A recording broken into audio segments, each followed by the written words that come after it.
పచ్చడి మాడికాయలు బాగుంటాయి, పులుపు రుద్దు తీసుకున్నాం తాత మొన్న. మరి నువ్వు రాలేదుగా. రాలేదమ్మా, వచ్చే 2 రోజులు అవుతుంది. అదే వస్తే అప్పుడు తీసుకునే పని. ఆకుకూరలు లేక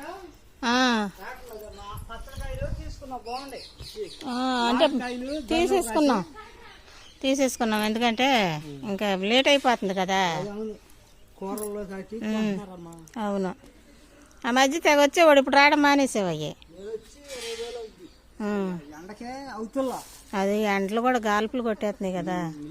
నాటుకాయలు కొద్ది కొద్దిగా ఆకుకూరలో వేయించుకుంటున్నాం, ఒక 50-60 కాయలు వేయించుకుంది. మరి ఎండ గాలుపు కొట్టిద్ది కదా. గాలిపు కొట్టినా